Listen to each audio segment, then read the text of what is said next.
Drawing women into the mainstream of development will widen women's economic choices, but it will also liberate their minds and spirits.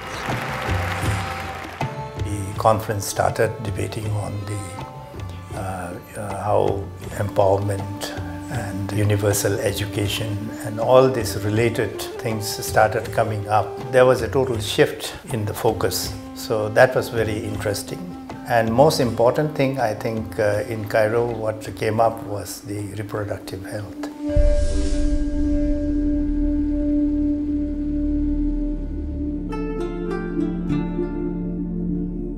Today, the health and quality of life of our women and children has improved significantly.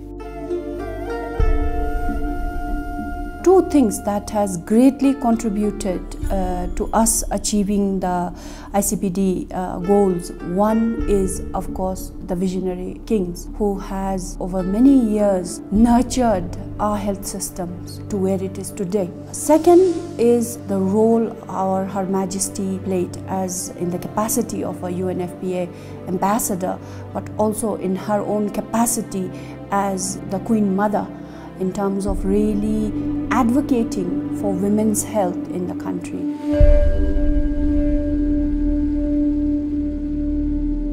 During my initial health advocacy campaigns, I witnessed firsthand people's reluctance to participate in our open forum discussions. It has taken great commitment, dedicated efforts, and several rounds of advocacy tours to break their inhibitions and stigma surrounding these sensitive topics.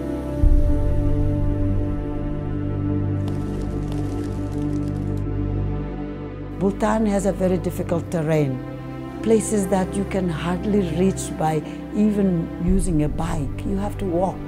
We had our goodwill ambassador, the Queen Mother, walk miles and miles in the early stages of her work and even to date. In spite of that, I think Bhutan has managed to reach the unreached.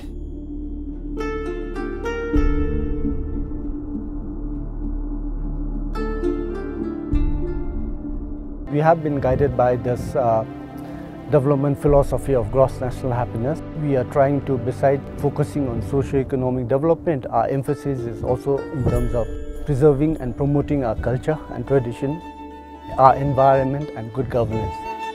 All the policies that we adopt will have more social component that ultimately will translate to public being benefited, that ultimately will translate to individuals getting some sort of satisfaction in being human being on this planet. There is lots of changes that we have brought in. It's a very effective and very useful training, which I feel that every nurse should have it in order to maintain their competency and also to improve their competency in providing maternity care. We have made great progress, I would say, in the last 25 years.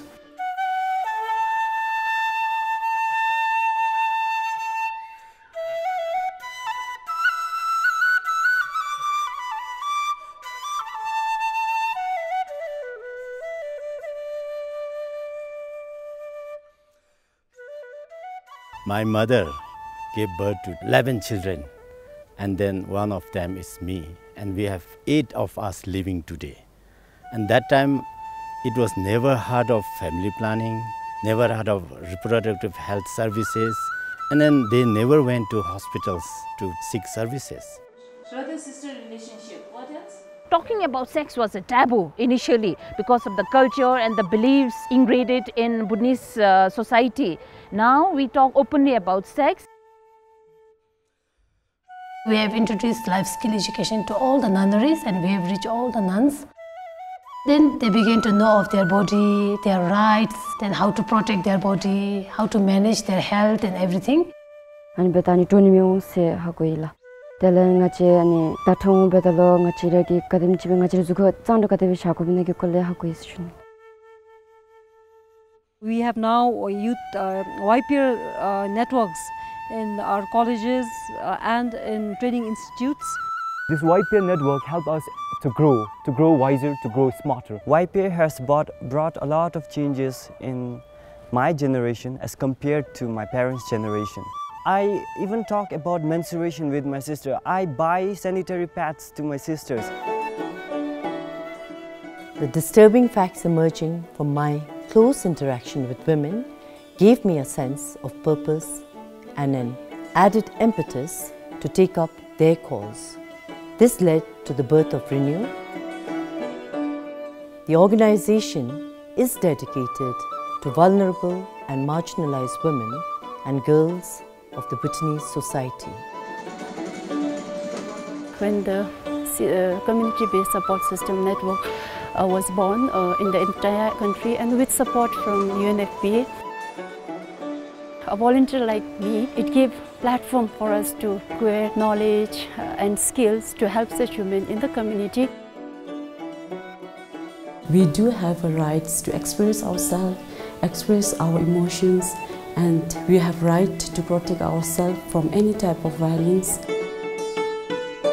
It was in, I think, 2005 that I was given the responsibility to actually start the first Women and Child Protection Unit in the police. At the moment, we have 13 such women and child protection desks all over the country, and we have plans to set up more in the other districts also.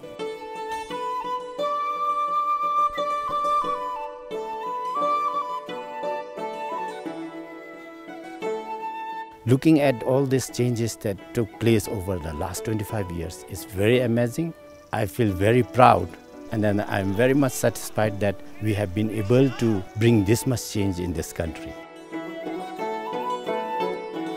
I think it is basically a combination of having political will and commitment from the highest level to the determination, the hard work, the integrity of our health worker, and of course not to forget our partners such as UNFPA, who has been on this journey with us to really achieving where we are today.